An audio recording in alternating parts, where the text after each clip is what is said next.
தேவனுக்கே மகிமை, தெய்வத்திற்கே மகிமை, என்னை தேடி வந்து மீட்டவரே தினமும் உமக்கே மகிமை, என்னை தேடி வந்து மீட்டவரே தினமும் உமக்கே மகிமை. ஐயா வாழ்க வாழ்க, உம் நாமம் வாழ்க. ஐயா வாழ்க வாழ்க, உம் நாமம் வாழ்க.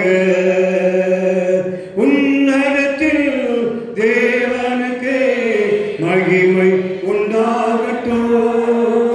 ஆமென். உன்னதத்தில் தேவனுக்கே மகிமை உண்டாகட்டும்.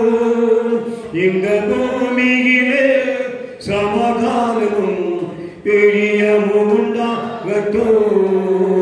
இந்த பூமியிலே சமாதானமும் பிரியமும் உண்டாகட்டும். ஐயா வாழ்க வாழ்க, உம் நாமம் வாழ்க. ஐயா வாழ்க வாழ்க, உம் நாமம் வாழ்க. செவிகளை நீ திறந்து வைத்தே செய்வோம் பூசித்தா. செவிகளை நீ திறந்து வைத்தே செய்வோம் பூசித்தா. இந்த புவிதனிலே உம்மிருப்போம் பூரணமாகட்டுமே. இந்த புவிதனிலே உம்மிருப்போம் பூரணமாகட்டுமே. ஐயா வாழ்க வாழ்க, உம் நாமம் வாழ்க. ஐயா வாழ்க வாழ்க, உம் நாமம் வாழ்க. எளிமையான எங்களையே என்றும் நினைப்பவரே, எளிமையான எங்களையே என்றும் நினைப்பவரே, எங்கள் மொழிமயமே துணையாளரே உள்ளத்தினாருடரே. எங்கள் மொழிமயமே துணையாளரே உள்ளத்தினாருடரே. ஐயா வாழ்க வாழ்க, உம் நாமம் வாழ்க. ஐயா வாழ்க வாழ்க, உம் நாமம் வாழ்க. தேடுகிற அனைவருமே மகிழ்ந்து கழிவுறட்டும். தேடுகிற அனைவருமே மகிழ்ந்து கழிவுறட்டும். இங்கு பாடுகிற யாவருமே பரிசுத்தமாகட்டுமே. இங்கு பாடுகிற யாவருமே பரிசுத்தமாகட்டுமே. ஐயா வாழ்க வாழ்க, உம் நாமம் வாழ்க. ஐயா வாழ்க வாழ்க, உம் நாமம் வாழ்க. குறை நீக்கும் வல்லவரே கோடி சொத்திரமே. குறை நீக்கும் வல்லவரே கோடி சொத்திரமே. பாவக்கரை போக்கும் கர்த்தாவே கல்வாரினா நீ. பாவக்கரை போக்கும் கர்த்தாவே கல்வாரினா யகனே. ஐயா வாழ்க வாழ்க, உம் நாமம் வாழ்க. ஐயா வாழ்க வாழ்க, உம் நாமம் வாழ்க. தேவனுக்கே மகிமை, தெய்வத்திற்கே மகிமை, என்னை தேடி வந்து மீட்டவரே தினம் உமக்கே மகிமை. என்னை தேடி வந்து மீட்டவரே தினம் உமக்கே மகிமை. ஹல்லேலூயா. கர்த்தருடைய நாமம் மகிமைப்படுவதாக இன்னொரு பாடலை கூட பாடி கர்த்தருடைய நாமத்தை மகிமைப்படுத்த போகிறோம். அதற்கு பிறகு இந்த பாடல் முடிந்தவுடனே ஜெப குறிப்பை ஜெபா அவர்கள் நடத்துவார்கள். துயரத்தில் கூப்பிட்டேன், உதவிக்காய் கதறினேன், அருகுரல் கேட்டீரையா. உண்மையை உணர்ந்து நாம் பாடுவோம். துயரத்தில் கூப்பிட்டேன். இன்றைக்கு நம்முடைய அக்கினிமேல் வீட்டில் 2 செய்திகளை நம்ம கேட்க போகிறோம். 2 தேவ ஊழியர்கள் நம்ம மத்தியில் இருக்காங்க. முதலாவதாக பால் சேகர் அவர்கள் ஒரு ஆராதனை நடத்தி தேவனுடைய செய்தியை பகிர்ந்து கொள்வாங்க. அதற்கு பின்பாக நம்ம மத்தியில் இருக்கிற பாஸ்டர் ஜேம்ஸ் அவர்கள் தேவனுடைய வார்த்தையை பகிர்ந்து கொள்வார்கள். அதுக்கு முன்னால் அக்கா ஒரு பாடலை பாடுகிறார்.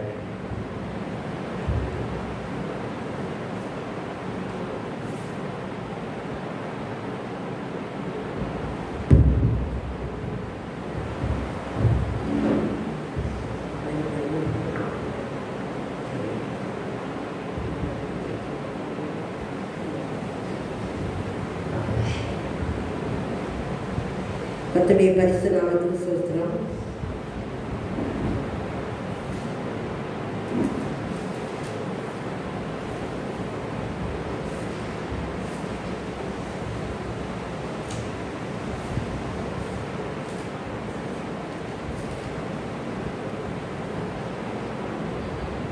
என்னோட கணவர் என்னை விட்டு பிரிந்தாலும் என்னை பிரியாத நேசர் என்னோடு இருக்கிறார்.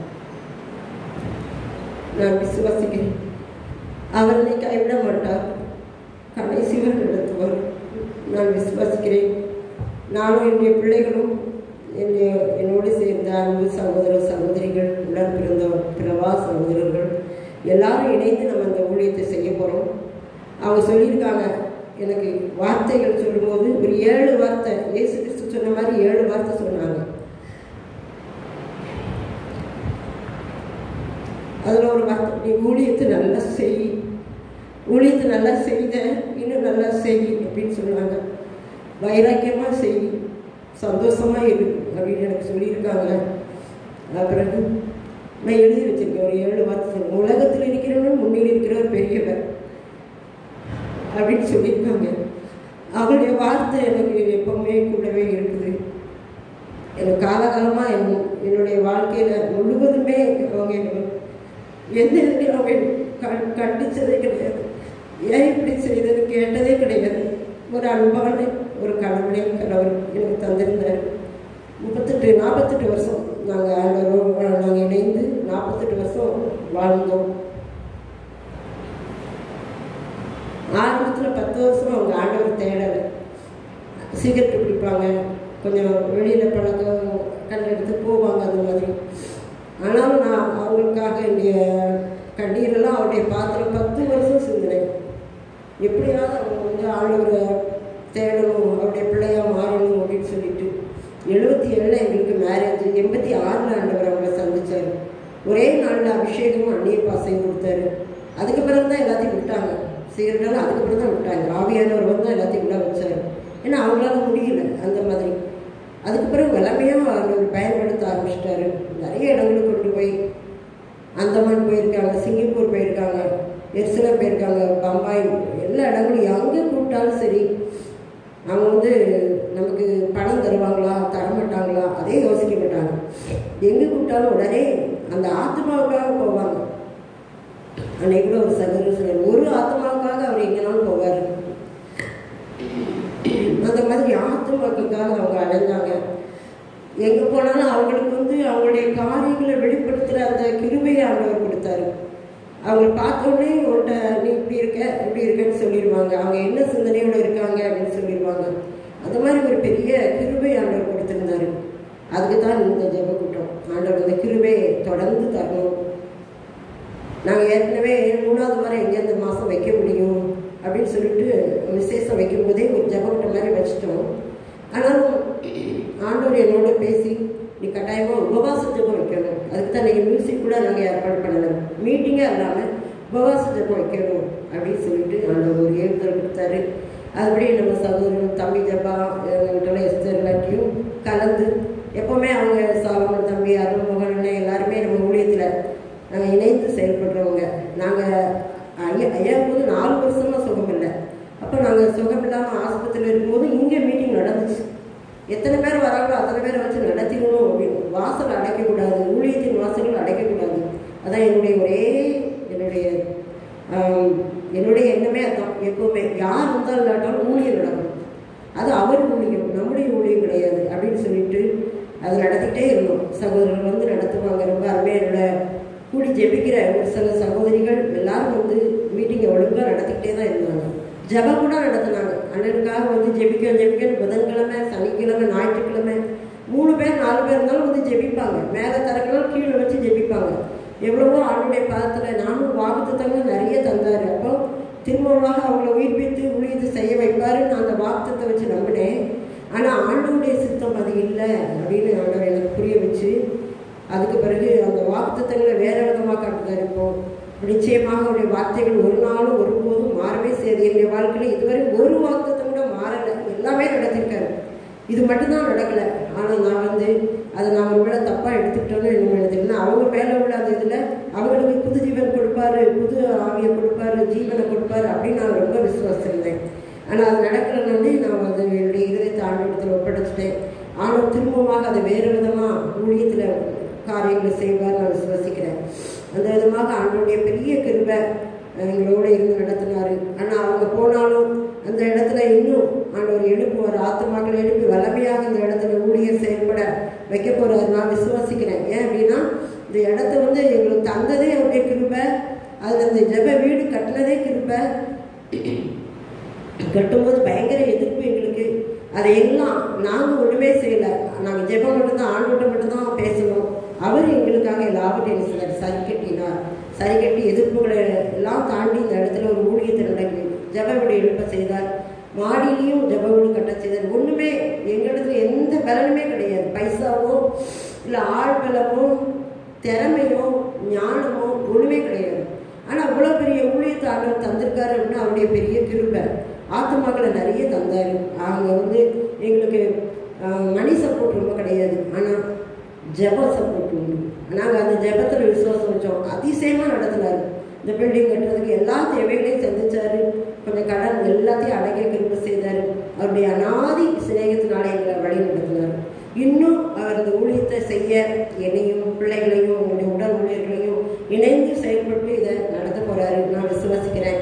ஏன்னா அவருடைய ஊழியம் இது ஒரு நாள் தடைப்படாது.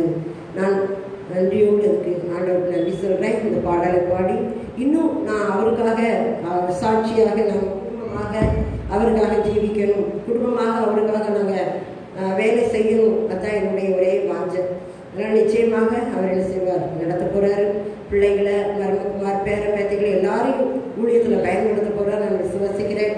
ஆண்டவர் பெரிய காரியங்களை செய்வார். பாடல் 80வது பாடல் ஜெபத்தோட்ட ஜெயிக்கிறதுங்க. அவரால் நான் செய்ய போகிற காரியங்களை ஆண்டவர் செய்வார். நமக்கு இந்த நாளில் இந்த பாடல் மூலமாக நமக்கு வெளிப்படுத்தி நடத்த போகிறாரு. உம்மாலை நான் ஒரு சேனைக்குள் பாய்வே, உம்மாலை நான் ஒரு சேனைக்குள் பாய்வே, மதிலை தாண்டிடுவே, மதிலை தாண்டிடுவே. ஐயா சோத்திரம், இசையா சோத்திரம், ஐயா சோத்திரம், இசையா சோத்திரம். எரிய செய்தி எனது விளக்கு, எரிய செய்தி இருளை ஒளியாக்கினே, இருளை ஒளியாக்கினே. ஐயா சோத்திரம், இசையா சோத்திரம், ஐயா சோத்திரம், இசையா சோத்திரம். மான்களை போல ஓட செய்தி, மான்களை போல ஓட செய்தி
ஓசியா 2 அதிகாரத்தில் ஆண்டவர் எனக்கு சொன்னார், நித்திய விவாகத்துக்குன்னு உன்னை எனக்கு நியமித்துக் கொள்ளுவேன், உன்னை உருக்க இறக்கமாக என்னை நியமித்துக் கொள்ளுவேன் அப்படின்னு சொல்லி எனக்கு ஆண்டவர் வந்து நான் கல்யாணத்துக்கு முன்னாடி எனக்கு ஆண்டவர் வாக்கு தந்தார். நல்லா கல்யாணத்துக்கும் ஐயா வந்து ஆண்டவர் அறியணுன்னே நான் ரொம்ப வேதனையோடு இருந்தேன். ஆனால் ஆண்டவர் அந்த ஆசையை நிறைவேற்றினார்.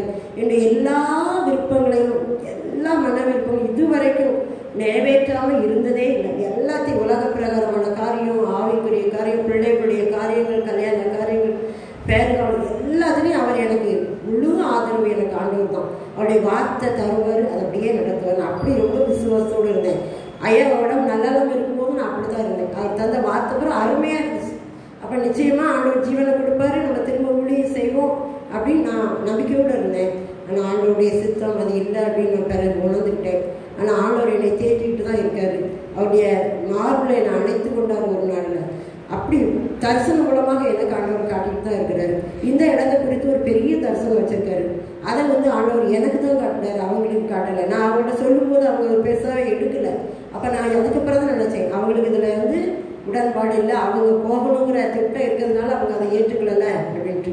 ஆனால் அந்த இடத்த குறித்து ஆண்டவர் ஒரு பெரிய திட்டம் வச்சிருக்கிறாரு ஊழியத்தை குறித்து. அதுக்காக ஜெபித்துக் கொள்ளுங்கள். ஆண்டவர் நிச்சயமாகவே எழுப்புவார். அந்த இடத்துல யாரை கொண்டாயினும் ரட்சிக்கிறதுக்கு தடை இல்லை என்று சொல்ல வார்த்தையின்படி நிச்சயமாக அந்த இடத்துல ஒரு மகிமையான ஊழியம் இன்னும் நடக்க போகுது. ஆண்டவர் அதை செய்ய போறாரு. நான் விசுவாசிக்கிறேன். நான் அவருடைய வார்த்தைகளை பிடித்துக் கொள்கிறேன். அவருடைய வார்த்தையின்படி என்னுடைய வாழ்க்கை, பிள்ளைகளுடைய வாழ்க்கை, என்னுடைய உடல் ஊழியர்கள் எல்லாருடைய வாழ்க்கையை அதிகப்படியே ஆசீர்வதிச்சுட்டு வர்றாரு. நிச்சயமாகவே நீங்க எல்லாரும் வந்து அந்த ஆதரவு கொடுங்க. நீங்க வந்து வீட்டில இருந்து ஜெபிக்கலாம், வரணும். 3வது வாரத்தோடு இந்த ஜெபம் நடக்கும். புதன், சனி, ஞாயிறுல நாங்கள் கூடி ஜெபிக்கிறோம். உங்களால் முடிஞ்சால் நீங்கள் எல்லாரும் வந்து கலந்து கொள்ளுங்க. என்னுடைய ஒரே வாஞ்சனைனா டெய்லி இப்போ அவங்க போன நாள்லேருந்து இன்னைக்கு 20 நாள் ஆகுது. டெய்லி நாங்கள் ஜெபம் பண்ணுறோம்.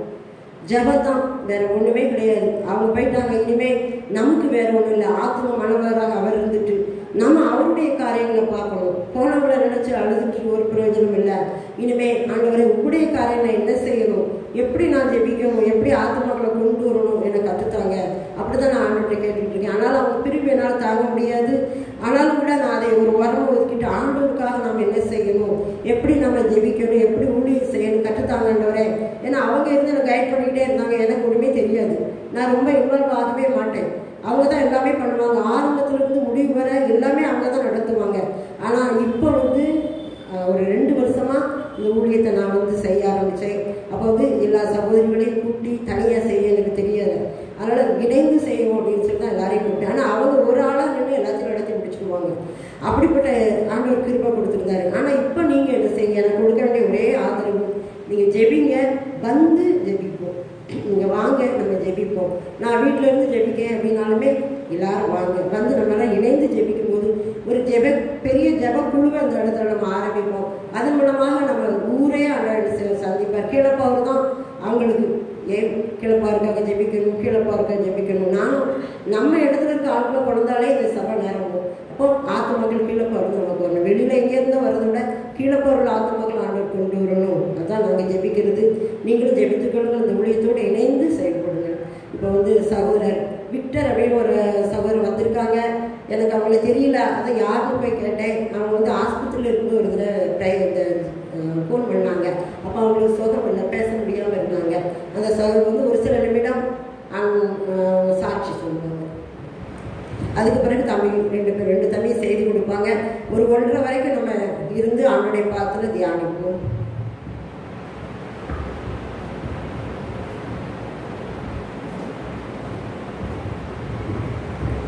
ஆண்டவர் இயேசு கிறிஸ்து நாமம் மகிமைப்படுவதாக. ஹல்லேலூயா.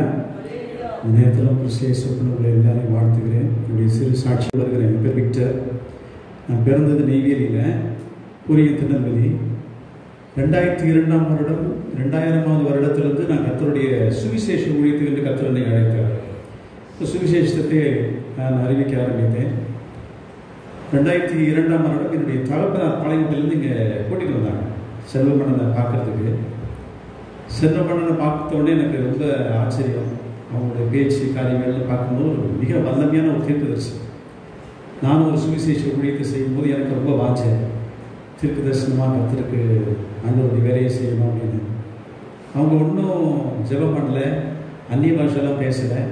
எனக்கு ரொம்ப ஆச்சரியம். பொதுவாக யாரை பார்த்தாலும் முதல்ல ஜெபிப்பாங்க, அந்நிய பாஷை பேசுவாங்க.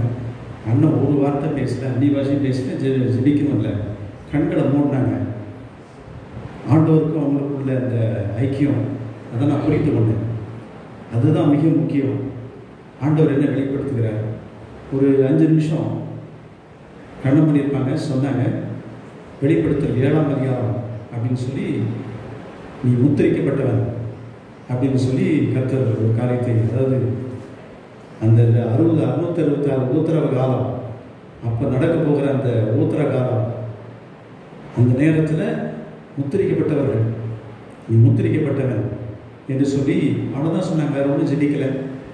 கடைசியில் அண்ணனை சந்தித்து விட்டு போனேன். எனக்கு ஆவியில் ஒரு பயங்கரமான ஒரு என்ன சொல்றதுன்னா உற்சாகம். ஏன்னா அந்த அவங்க சொன்ன அந்த வார்த்தை எனக்குள்ள பேசுது, அந்த மேட்ச் ஆகுது. இது உண்மையாக தெய்வனுடைய வார்த்தை என்று. காரணம், நான் ஊழியத்துக்கு 2000வது வருஷம் வந்தேன். எப்படி ஊழியம் செய்யணும்னு தெரியாது, என்ன செய்யணும் ஒன்றும் தெரியாது, என்னுடைய அழைப்பு என்ன ஒன்றும் தெரியாது. சுவிசேஷ ஊழியம் அவ்வளோதான் தெரியும். அந்த கர்த்தர் அந்த காரியத்தின் மூலமாக பேசினார். கர்த்தருடைய பயன்படுத்துவார் அப்படின்னு உற்சாகமாக சொன்னாங்க. அப்புறம் அடுத்ததாக 2009ஆம் வருடம் பார்த்தேன். 2002 முதல்ல 9ஆம் வருடம் தூத்துக்குடியில் ஒரு கூட்டம் ஏற்பாடு செய்திருந்து அண்ணன் வந்திருந்தாங்க. வலிமையாக கர்த்தருடைய வார்த்தையை கொடுத்தாங்க. அப்போ அங்கே ஒரு ஊழியக்கார சகோதரர் ஒருத்தர் வந்திருந்தார். அவர் ஒரு வலிமையான தீர்க்கதரிசி. அவருக்கு மனசில் ஒரு பாரம் இருந்தது. அவருடைய தகப்பனாரை குறித்து ஒரு பாரம். அவர் இந்த உலகத்தில் அவர் வாழ்ந்து மறித்து போனார். அவருடைய நித்தியம் எப்படி அப்படின்ற பாரத்தில் அவர் இருக்கிறார். ஆனால் அவர் எதுவும் சொல்லலை, அவர் அமைதியாக இருக்கிறார். அண்ணன் சொன்னாங்க, உங்கள் அப்பா இங்கே நிற்கிறாங்க. அவருக்கு ரொம்ப கவலை. இது என்ன அப்படின்னு சொல்லி கேட்கும்போது, உங்கள் அப்பா ஆண்டவரோடு இருக்கிறாங்க. அதே போல் 2010ஆம் வருடம் சமாதானம் மார்க்கெட்டில் பழையத்தில் திடீர்னு சந்தித்தேன். எதிர்பார்க்கவே இல்லை. அப்போது அண்ணனை சந்தித்து மார்க்கெட் முன்னாடி நின்று இருந்தாங்க. பார்த்தேன். என் மனசில் 2008ஆம் வருடம் என்னுடைய தாப்பனார் நான் எழுந்து போனேன். அவர் மறைத்து போனார். எனக்கும் மனசில் ரொம்ப கவலை. அவருடைய நித்தியம் எப்படி இருக்க போகுது. நான் அண்ணன்ட்டெல்லாம் சொல்லலை, இதெல்லாம் ஜெபிச்சுக்கோங்க, இதெல்லாம் சொல்ல முடியாது. அப்போ அந்த சமாதானம் மார்க்கெட்டுக்கு முன்னாடி நின்றுட்டு இருந்தேன். அண்ணன் பார்த்தாங்க, ஒன்றும் சொல்லலை, உங்கள் அப்பா இங்கே நிற்கிறாங்க அப்படின்னாங்க. நான் உடனே அதுக்கப்புறம் தான் தைரியம் வந்துச்சு எனக்கு. அண்ணன் எங்கள் அப்பா எங்கே இருக்கிறாங்க. இது நடந்தது 2010. 2008 என்னுடைய தாப்பனார் இறந்தார். அவங்க எங்கே இருக்காங்க அதான் கேட்டேன். அதே தான் சொன்னாங்க, அவங்க அப்பா கர்த்தருடைய சன்னிதானத்தில் இருக்கிறாங்க அப்படின்னாங்க. என் மனசில் ஒரு பெரிய சந்தோஷம். மிக வல்லமையான ஒரு தீர்க்கதரிசி. அவர் சொன்ன காரியங்கள், அண்ணன் சொன்ன காரியங்கள்னா அப்படியே நடக்கும். இப்போ 2014 தான் கடைசியாக நான் பார்த்தேன். வீட்டுக்கு வந்திருந்தாங்க, பழைய வீட்டில் வந்து ஜெபம் பண்ணிட்டு போனாங்க. அதுக்கப்புறம் 2014 பார்த்தேன். அதுக்கப்புறம் இப்போ ஒரு 3 மாதத்துக்கு முன்னாடி அண்ணன் சொன்ன அந்த வார்த்தை, வெளிப்படுத்தல் 7 அந்த வசனத்தை கொண்டு கர்த்தரின் உள்ளத்தில் பேசினார். அப்போ திடீர்னு ஞாபகம் வந்துச்சு, இது அண்ணன் மூலமாக கர்த்தர் சொன்னார், அண்ணனை பார்க்கணும் அப்படின்னு ஒரு 3 மாதத்துக்கு முன்னாடி ஒரு எண்ணம். போன மாதம் தான் அக்காவை நான் ஃபோன் பண்ணி, அண்ணன் தான் ஃபோன் அடித்தேன். அக்கா ஃபோன் எடுத்தாங்க. எடுத்துகிட்டு ரொம்ப அவங்க சிக்காக இருக்காங்க, பேச முடியாது, ஜெபிக்கலாம் முடியாது அப்படின்னு சொன்னாங்க. சரின்னு அப்புறம் சரி அடுத்த மாதம் ஜெபக்கூட்டம் நடக்குது அப்படின்னு சொல்லி வந்தேன். வழியில் ஒருத்தட்ட கேட்டேன். இது 2002ஆம் வருஷம் இங்கே வந்தது, எனக்கு இடம் தெரியல. அங்கே ஒருத்தட்ட கேட்டேன், இங்கே செல்வம்னு ஒரு அண்ணன் இங்கே ஜெபக்கூட்டம் நடத்துவாங்க அப்படின்னு கேட்டேன். அந்த கீழே போகிற பஸ் ஸ்டாப் பக்கத்தில். அவர் சொன்னார், அவங்க இறந்து போயிட்டாங்களே அப்படின்னாங்க. இல்லையே, போன மாதம் தானே நான் பேசினேன். அப்படியா? எனக்கு ரொம்ப கஷ்டமாக போச்சு. நான் அண்ணனை பார்க்கணுன்னு வந்தேன், கர்த்தருடைய வார்த்தையை கேட்கணும், வல்லமையான தீர்க்கதரிசி, என்னுடைய ஊழியத்தில் ரொம்ப பிரயோஜனமாக இருந்த ஒரு அண்ணன் பார்க்கணும் வந்து ரொம்ப துக்கம். கர்த்தர் இங்கே இருக்கிற அவன் குடும்பத்தார் எல்லாரையும் ஆற்றி தேற்றுவார்னு விசுவாசிக்கிறேன். அல்லேலூயா, அல்லேலூயா. ஒரே ஒரு வசனத்தை சொல்லி என் சாட்சியை முடிக்கணும்னு விரும்புகிறேன். வெளிப்படுத்தல் 12ஆம் அதிகாரம் 11ஆம் வசனம்.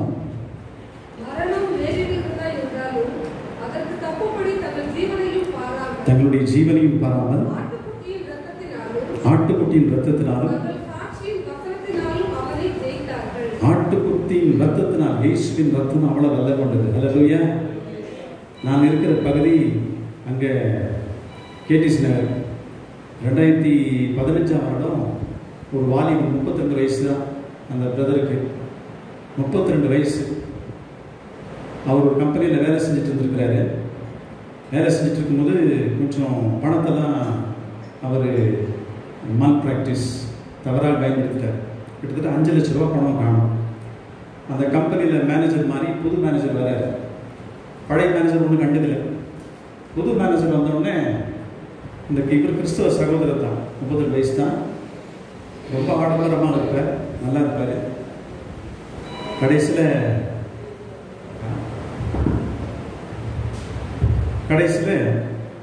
அவர் புது மேனேஜர் வந்தோடனே அவர் 5 லட்ச ரூபா பணத்தை நீ விற்கணும், கணக்கு செட்டில் பண்ணலாம், இல்லாட்டி போலீஸுக்கு கொடுப்பேன், கம்ப்ளைண்ட் கொடுப்பேன்னு சொன்னார். சொன்ன உடனே இந்த கிறிஸ்தவர் தான், பாரம்பரிய கிறிஸ்தவர், நல்ல ஆவிக்குரிய கிறிஸ்தவர், அவர் உடம்பெல்லாம் உமராயிடுச்சு. போய் உடனே தற்கொலை செய்து கொண்டார். பாருங்க, அவங்க விஜயா சத்யானந்தெல்லாம் வந்திருந்தாங்க. சொல்லியிருந்தா நாங்கள் எதாவது சமாளிச்சிருப்போம். ஏன் இந்த தம்பி இப்படி அவசரப்பட்டான்? பலருக்கு தான் சொன்னாங்க, அரசியல் தலைவர்கள்லாம் வந்தாங்க. ஏன் இவ்வளோ அவசரம்? எந்தெந்த வசனத்தில் உள்ள காரியத்தை கர்த்தர் என்னோடு பேசினார்.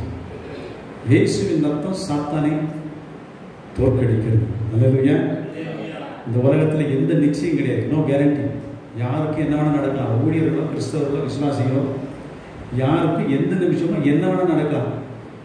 சாத்தான் அழிக்கும்படி அவன் வகை தேடி சுற்றி திரிகிறான். அவனை சமாளிப்பதற்கு ஒன்றே ஒன்று தான், இயேசுவின் ரத்தம். அல்லேலூயா. அது நம்ம சொல்ல முடியாதுன்னு சொல்லிட்டார். இயேசு கிறிஸ்து சொல்றாரு, நீங்கள் சொல்ல மாட்டீங்க, பிதாவின் ஆவியானவர் தான் உங்க மூலமாக சொல்லுவார். அல்லேலூயா. நம்ம சொல்லுறது இல்லை. அப்போதான் கர்த்தர் அந்த வசனத்தை காண்பித்து இயேசுவின் ரத்தம் என்று சொல்லு ஒவ்வொரு முறை சொல்ல சொன்னார். அல்லேலூயா. பொதுவாக நம்முடைய நற்கிரியைகளை நம்புவோம். நம்ம நல்ல கிரியைகளை செஞ்சுருக்கிறோம், சுத்தமாக வாழ்கிறோம், நம்ம பாதுகாக்கலாம், சாத்தான் ஒன்றும் பண்ண மாட்டான். சாத்தான் எதுக்கும் அடங்குறவன் அல்ல. அவன் நம்ம பரிசுத்த வாழ்வு நற்கிரியைகள் அன்னதானம் எதுக்கும் அடங்குறவன் அல்ல. அவன் ஒன்றுக்கு தான் அடங்குறான். அதுதான் இயேசுவின் ரத்தம். அல்லேலூயா. அதனால தான் நான் எங்கே போனாலும், இந்த கிராமத்தில் போனாலும் சொல்லுவேன், உங்கள் பிள்ளைகளுக்கு என்ன கற்றுக் கொடுக்குறீங்களோ, சண்டே ஸ்கூலில் என்ன கற்றுக் கொடுக்கலையோ, இயேசுவின் ரத்தத்தை கற்றுக் கொடுங்க. காரணம், யாருக்கும் இப்படிப்பட்ட இக்கட்டான சூழ்நிலை வரலாம். எமர்ஜென்சி யாருக்கும் வரலாம். இக்கட்டான சூழ்நிலையில் நம்முடைய நற்கிரியைகள், நம்முடைய பரிசுத்தம் இதெல்லாம் அங்கே ஒன்றும் வேலை செய்யாது. சாத்தான் அதெல்லாம் சட்டே பண்ண மாட்டான். அவனுக்கு ஒன்றே ஒன்று தான், இயேசுவின் ரத்தம் அவன் அடிபணிவான். அவன் வேறு எதுக்கு அடிபணிக்கிறவன் அல்ல. சாத்தான் அவன் கோடிக்கணக்கில் பிசாசுகளை வைத்துக் கொண்டு அவன் விளையாடி கொண்டிருக்கிறான். பூமியை பிடிக்கணும்னு அவன் முயற்சி செய்து கொண்டிருக்கிறான். கிறிஸ்தவர்களை, குறிப்பாக ஊழியர்களை கொல்லணும்னு அவன் திட்டம் போட்டுட்டு இருக்கிறான். இப்போ நான் சொல்வேன், கிராமங்களில் ஒரே ஒரு நற்செய்தி, நீங்கள் என்ன சொல்றீங்களோ சொல்லலையோ, பைபிளில் எத்தனை அப்பம் மீன் மாற்றினாங்க, எத்தனை சீஷர்கள், இப்படி நிறைய ஃபேக்சுவலாக நிறைய காரியங்கள் சொல்லிக் கொடுக்கலாம். இதெல்லாம் நல்லது. பைபிள்லேருந்து நிறைய ஃபேக்சுவலாக கற்றுக் கொடுக்கலாம். இவைகள் உங்கள் உயிரை பாதுகாக்காது, உங்கள் பிள்ளைகளோட உயிரை பாதுகாக்காது. எந்த நேரத்தில் என்ன வேணாலும் நடக்கலாம். இயேசுவின் ரத்தத்தை கற்றுக் கொடுங்கன்னு சொல்கிறாங்க. அல்லேலூயா. சாட்சியை கர்த்தர் ஆசீர்வதிப்பார்.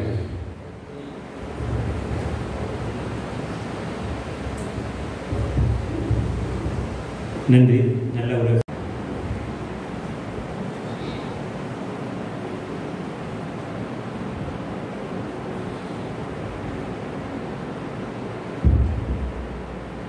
Price Lord. அல்லேலூயா. எல்லாம் சந்தோஷமா இருக்கிறீங்களா?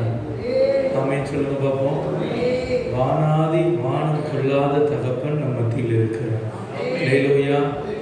உங்களை பக்கத்தில் இருக்கிறவங்கள பார்த்து சொல்லுங்க, கவலைப்படாதீங்க. சும்மா சொல்லுங்க, கவலைப்படாதீங்க. நீங்கள் இழப்பை நினைத்தே வருத்தப்பட்டு கொண்டு இருக்கிறீங்க. நான் சொல்றது அது இழப்பு இல்லை, அது விதைப்பு. அல்லேலூயா. விதை சொன்னால் அது நிச்சயமாக என்ன செய்யும்? முளைக்கும், பலன் தரும். நம்ம எல்லாம் இழப்பை நினைத்து வருத்தப்படுகிறவர்களா இருக்காமல் விதைப்பை நினைத்து, அறுப்பை நினைத்து கம்பீரத்தோடு இருக்க வேண்டும். ஆமென். பக்கத்தில் இருக்கவங்களை பார்த்து சொல்லுங்க, கவலைப்படாதீங்க, சந்தோஷமா இருங்க. உங்கள் துக்கம் சந்தோஷமாய் மாறும். சீக்கிரம் பிரசங்கம் முடிஞ்சிடும். சரி, ரைட்டு. உங்கள் இதயம் கலங்காது இருப்பதாக. அருமையான விக்டர்னு பேசுனதே ஒரு பெரிய வார்த்தை. இதில் அதை தொடர்ந்து நான் ஒரு வார்த்தை, ஜேம்ஸ் ஒரு வார்த்தை. சரி, ஓகே. இதெல்லாம் நான் ஆண்டுடைய வார்த்தையை மாத்திரம் பகிர்ந்து கொள்ள வராமல் ஒரு சிறிய காரியத்தை குறித்து உங்களிடத்தில் ஞாபகப்படுத்த தான் வந்திருக்கிறேன்.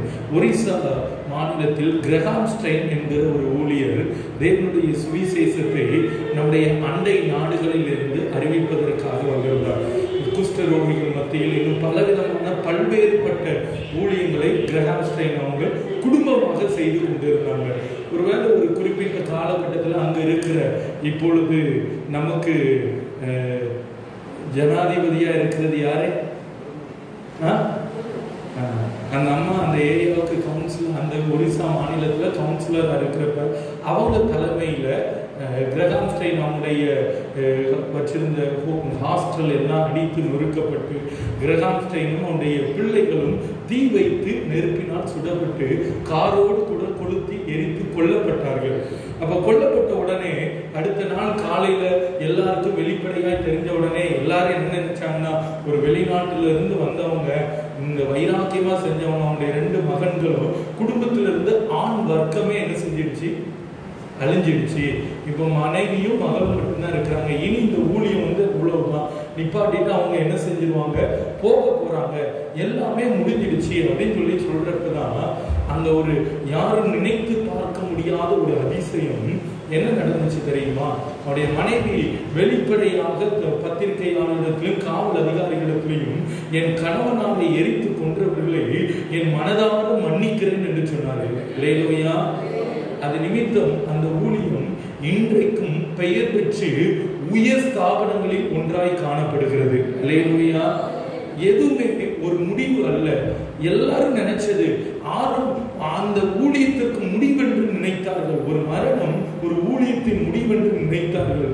யாருக்கும் தெரியாது அதுதான் அந்த ஊழியத்தின் ஆசீர்வாதத்தின் ஆரம்பம். அல்லேலூயா.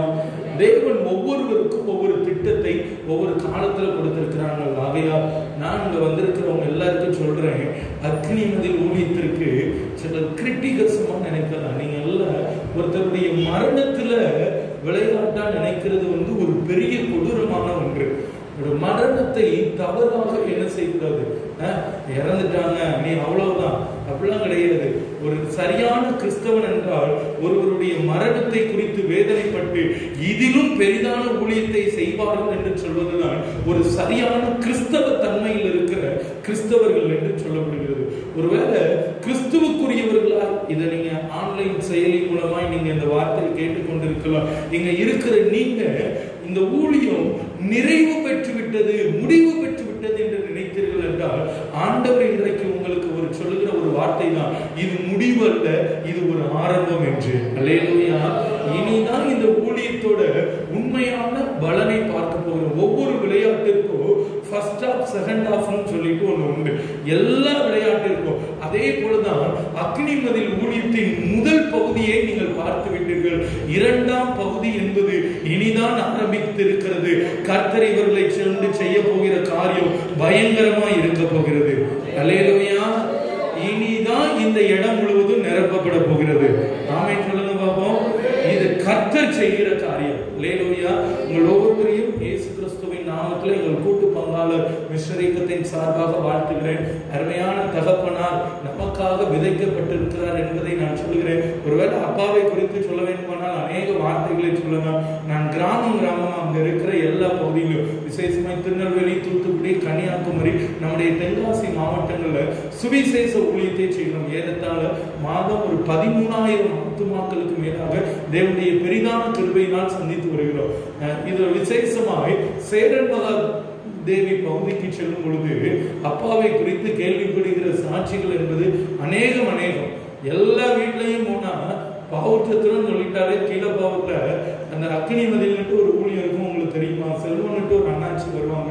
நீங்க கேள்விப்பட்டிருக்கிறீங்களா அப்படின்னு சொல்லி கேட்காத வீடுகள் இல்லை என்று நான் சொல்ல முடியும். தேவ கிருபையினால் ஆண்டவர் சிறப்பாக அப்பாவை பயன்படுத்தி இருக்கிறார். எனக்கு ஆண்டவருடைய பெரிதான கிருபையினால் என்னுடைய சிறு வயதுல 4வது வகுப்பு 5வது வகுப்பு படிக்கிறப்ப பக்கத்துல இருக்கிற மேட்டூர் கிராமத்துல வச்சுதான் அப்பாவை முதல்ல பார்த்தேன். அது தொடர்ந்து ஒரு 2015 வருடத்தில் திரும்ப இதே அக்னிமதில் ஊழிய ஸ்தாபன இடத்தில் வைத்து அப்பாவை சந்திக்க கிருபை கொடுத்தார். மறுபடியும் கூட 2022 எங்களுக்கு மறுபடியும் ஐக்கியத்தை புதுப்பித்துக் கொள்ள தேவன் ஒரு கிருபையை கொடுத்தாங்க. அநேக காரியங்கள்ல அப்பா கொடுத்த ஆலோசனையில அநேக விஷயங்கள் ஆண்டவர் பயன்படுத்தி இருக்கிறாங்க. விசேஷமா ஒண்ணு சொல்வேன், எனக்கு ஒரு பழக்கம் உண்டு, வேதத்தை துறக்காமே என்ன செய்வேன்னா பிரசங்கம் பண்ணுவேன்.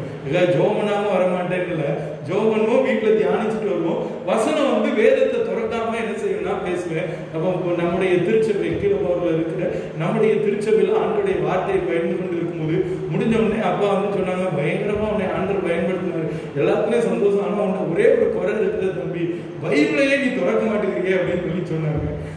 அப்பா இல்லப்பா பைபிள் வசனத்தை நிக்கிறோம். அப்பா சொன்ன ஒரு வார்த்தை, வேதத்தை திறந்து வேதத்தின் வார்த்தையை உன் வாயினாலும் கீழே இருக்கிற விசுவாசிகளுடைய வாயினாலும் உச்சரிக்க செய்யும் பொழுதுதான் அந்த வார்த்தை அவர்கள் மத்தியில கிரியை செய்யும். நீ அதை பழகுன்னு சொல்லி கொடுத்தாங்க. அல்லேலூயா. அதுல இருந்து இன்னைய வரைக்கும் தேவனுடைய பெரிதான கிருபையினால அதை விடவே இல்லை. ஆண்டவர் சிறப்பாக நடத்தி வருகிறார். தேவனும் அப்பா சொன்ன அநேக தீர்க்க தரிசன வார்த்தைகள் என்னுடைய ஊழியங்களில் நிறைவேற்றினார். விசேஷமா என்னுடைய பையன் பிறப்பதற்காக நானும் என் மனைவியும் என் பையன் வயிற்றுல இருக்கிறப்ப 2 மாசமா இருக்கிறப்ப கர்த்தர் எங்களுக்கு ஒரு ஆண் பிள்ளையை தான் கொடுப்பாரு அப்படின்னு பேர் வச்சு பொருட்கள் எல்லாம் வாங்கி வச்சுட்டு இருந்தோம். நம்ம ஆளுக்கு சுத்தி இருக்கிறவங்க எப்பவுமே குழப்பி விடுவாங்கல்ல, எல்லாரும் குழப்பி விட்டாங்க. நான் உறுதியா இருந்தேன். இருந்தாலும் என் மனைவிக்கு என் குடும்பத்தை சார்ந்த எல்லாருக்கும் ஒரு சின்ன டவுட் இருந்துச்சு. ஒரு வேலை சொல்லுவாங்க, நான் சொல்லுவேன் ஒரு வேலை இன்னொரு வேலையெல்லாம் வேதத்தின் அடிப்படையில் நம்ம சேர்க்கவே கூடாது, சொன்னா சொன்னதுதான் சொல்லுவோம். ஆனா சந்தேகமா இருக்கும் பொழுது அப்பா சொன்ன ஒரு வார்த்தை என் குடும்பத்தை மறுபடியும் விசுவாசத்தில் இருக்குது. நீ விரும்பின ஒண்ணுதான் கர்த்தர் உனக்கு கொடுக்க போறேன்னு வாக்கு கொடுக்கிறாரு போன்னு சொன்னாங்க. சொன்னபடியே தேவனுடைய பெரிதான கிருபையினால் ஆண்டவர் எங்களுக்கு ஒரு ஆண் குழந்தையை கொடுத்தார். அல்லேலூயா. அப்பா கொடுத்த வாக்குத்தத்தம் அவனும் ஊழியத்தை நிறைவேற்றுவான் என்று தேவனுடைய கிருபையினால் 3.5 மாதத்தில் இருந்து ஊழியத்திற்காக பயிற்சித்து வருகிறோம். அல்லேலூயா. தேவனை எங்களை சிறப்பாக நடத்தி வருகிறார். எங்களுக்காக ஊழியங்களுக்காக ஜெபித்துக் கொள்ளுங்கள். ஒரே ஒரு வார்த்தையை சொல்லிவிட்டு தேவ சமூகத்தில் நம்ம ஜெபித்து நிறைவு செய்வோம். எடுத்தவர்கள் வாசிக்கலாம். 1 ராஜாக்கள் 19ஆம் அதிகாரம் 3-4 வசனத்தை ஒருவர் வாசிக்கலாம். அவனுக்கு அது தெரிந்த போது எழுந்து தன் பிராணனை காக்க யூதாவை சேர்ந்த பெயர்செபாவுக்கு புறப்பட்டு போய் தன் வேலைக்காரனை அங்கே நிறுத்திவிட்டார். அவன் வனாந்தரத்தில் ஒரு நாள் பிரயாணம் போய் ஒரு சூறை செடியின் கீழ் உட்கார்ந்து தான் சாக வேண்டும் என்று கோரி, போதும் கர்த்தாவே, என் ஆத்துமாவை எடுத்துக்கொள்ளும், நான் என் பிதாக்களை பார்க்கிலும் நல்லவன் அல்ல என்று சொல்லி. ஓகே, இந்த ஒரு வார்த்தையை குறித்து தான் பேசுவோம். இது என்ன சம்பவம் சொல்லப்பட்டிருக்குன்னா எல்லோரும் அடிக்கடி வாசிக்கிற போய்தான். எலியா என்ன சொல்லுகிறான், போதும் கர்த்தாவே, எல்லாத்தையுமே நான் என்ன செஞ்சுக்கிடுறேன், முடிச்சுக்கிடுறேன், போதும் அப்படிங்கிறான். எதுக்கு இதை சொல்றான்னா, எசபேல் என்ன சொல்லுகிறா, உன்னை கொல்ல போறேன்னு சொன்ன ஒரு வார்த்தையை கேட்டு பயந்தது நிமித்தம் தான் எல்லாமே போதும் முடிச்சுக்கிடுறேன் அப்படின்னு சொல்றான். பிரச்சனை அது மட்டும் கிடையாது. இந்த இடத்துல உள்ள பிரச்சனை 10வது வசனம் தான் காரியத்தின் முக்கியமான பிரச்சனை. என்ன வார்த்தை வாசிப்போம். அவன் சேனைகளின் தேவனாகிய கர்த்தருக்காக வெகு பக்தி வைராக்கியமாய் இருந்தேன். இஸ்ரவேல் புத்திரர் உமது உடன்படிக்கையை தள்ளிவிட்டார்கள். உம்முடைய பலிபீடங்களை இடித்து உம்முடைய தீர்க்கதரிசிகளை பட்டயத்தினால் கொன்று போட்டார்கள். நான் ஒருவர் மாத்திரம் மீதியாய் இருக்கிறேன். என் பிராணனையும் வாங்க தேடுகிறார்கள் என்றார். பிரச்சனை என்னன்னா, இவன் மனசுல ஒண்ணு நினைச்சிட்டு இருக்கிறான், நான் ஒருவன் மாத்திரம் மீதமா இருக்கிறேன். இவனுடைய பிரச்சனை என்னன்னா, இங்க எசபேலுடைய வார்த்தை பிரச்சனை இல்ல, கொல்லுவேன்னு சொன்னது பிரச்சனை இல்ல. இங்க பிரச்சனை வேற யாருமே இல்ல, நான் மட்டும்தான் என்ன செய்யறேன், இருக்கிறேன். இப்ப என்னையும் கொல்றதுக்கு வழி தேடுறாங்களேன்றதுதான் இங்க பிரச்சனை. தேவனுக்கு பிரியமானவர்களே, ஆண்டவர் இப்போ உங்கள்கிட்ட சொல்றது என்னன்னா, இன்னைக்கு நீங்க இந்த ஊழியத்துல நீங்க பார்த்தது ஒருத்தங்க மட்டும்தான் இருக்கிறாங்க, ஒருத்தங்க மட்டும்தான் இருக்கிறாங்க, என்ன செய்ய முடியும், என்ன செய்ய முடியும், இனி அவ்வளவுதான் எல்லாம் முடிஞ்சிடுச்சுன்னா ஆண்டவர் சொல்ற ஒரு வார்த்தைன்னா, எலியா என்ன சொல்றான், போதும் கர்த்தாவே, இங்க முடியாது, ஒத்த ஆளெல்லாம் இவ்வளவு பெரிய கூட்டத்தை என்ன செய்ய முடியாது, சமாளிக்க முடியாது, போதுங்கிறப்ப ஆண்டவர் சொல்ற ஒரு காரியம் தான், நீ பண்ண வேண்டிய பிரயாணம் வெகு தூரம். இன்றைக்கு இந்த அக்னிமதில் ஊழியத்திற்கும் இந்த அக்னிமதில் ஊழியத்தை சார்ந்திருக்கிற உங்களுக்கும் ஆண்டவர் கொடுக்கிற வாக்குத்தத்தம், இனிதான் நீங்கள் பண்ண வேண்டிய பிரயாணம் வெகு தூரம். அல்லேலூயா. நீங்க எடுக்க வேண்டிய பிரயாசம் இனிதான் அதிகம். இப்பொழுது இருக்கிறதை காட்டிலும் 1000 மடங்கு அதிகமாக வேண்டும் என்றால் நீங்கள் பிரயாசப்பட்டால் தான் பலன் உண்டு. அல்லேலூயா. நீங்களும் சோர்ந்து போய் சூறை செடி கீழே உட்காரலாம் இருந்தவங்க இருதயத்தை ஆண்டவர் உட்கார விடல. நான் ஆண்டவரை துதிக்கிறேன். இன்னமும் உட்காரணும் சொல்லி நினைச்சிடாதீங்க. நீங்க பிரயாணம் பண்ண வேண்டியதா இருக்கிறது. அல்லேலூயா. நீங்க எங்கேயே முடிச்சிட்டு உட்காரணும் ஆண்டவர் உங்களை பார்த்து சொல்லல. நீங்க பிரயாணம் பண்ண வேண்டியதா இருக்கிறது. கர்த்தர் உங்களுக்கு சொன்னதை நிச்சயம் நிறைவேற்றுவார். ஆனா ஆண்டவர் உங்களுக்கு கொடுக்கிற வாக்கு தெரியுமா? என்ன தெரியுமா? நீங்க மட்டும் இருக்கிறோம், இன்னும் மற்ற கிரியைகள் வெளிப்படாது. அவங்க போன உடனே அந்த ஆவி அப்படியே நின்றுடுச்சு, அந்த அபிஷேகம் போயிடுச்சு. அப்படி கிடையவே கிடையாது. ஆண்டவர் கொடுக்கிற வாக்கு 18ஆம் வசனத்தில் இருக்குது. இன்னும் 7000 பேரை நியமித்திருக்கிறேன். அல்லேலூயா. நீ ஒருத்தன் மட்டும்தான் இருக்கிறேன்னு சொல்ற. உன் கண்ணுக்கு தெரியாத 7000 பேர் இங்க இருக்கிறாங்க. அல்லேலூயா. தேவ பிள்ளைகளே, ஆண்டவர் உங்களுக்கு கொடுக்கிற வாக்கு என்ன தெரியுமா? இந்த 7000 பேர் எங்க இருந்தாங்க? மக்களோட மக்களா தான் இருந்தாங்க. ஆனா யாருடைய கண்களுக்கும் தெரியாதவர்களா இருந்தார்கள். அதே போல ஆண்டவர் கொடுக்கிற வாக்கு இன்றைக்கு இந்த இடம் நிரப்பப்படத்தக்க இதே பகுதியில் இருந்து ஆட்களை நிச்சயம் கர்த்தர் அழைத்து வருவார். ஆமென் சொல்லுங்க. இது அந்நிய கண்கள் அல்ல, நம்முடைய ஒவ்வொருவருடைய கண்களும் காண போகிறது. கர்த்தர் அதை நிச்சயம் நிறைவேற்ற போகிறார். இந்த ஊழியத்திற்கு விரோதமாய் இருந்த காரியங்கள், ஊழியத்திற்கு விரோதமாய் இருந்த நபர்களே, இவர்கள் பட்சமாய் வரப்போகிறார்கள். ஆமென் சொல்லுங்க. இதுதான் கர்த்தர் கூட இருக்கிற சுதந்திரத்தை உணர்ந்து கொள்வது. எல்லாரையும் இணைப்பாரு. விரோதமாய் இருந்த கூட்டமும் ஒன்று சேரும், பட்சமாய் பேசின கூட்டமும் ஒன்று சேரும். எல்லோரும் இணைந்து ஒருமித்து தேவ நாமத்தை மகிமைப்படுத்துகிற ஊழியமாய் இருக்கும். அல்லேலூயா. இதுக்கு செய்ய வேண்டிய ஒண்ணே ஒண்ணு என்னன்னா, விட்டுட்டு போயிடக்கூடாது. நீங்களும் போய்விட மனதா இருக்கிறீங்களோ, போகணுங்கிற எண்ணம் என்ன செய்யக்கூடாது.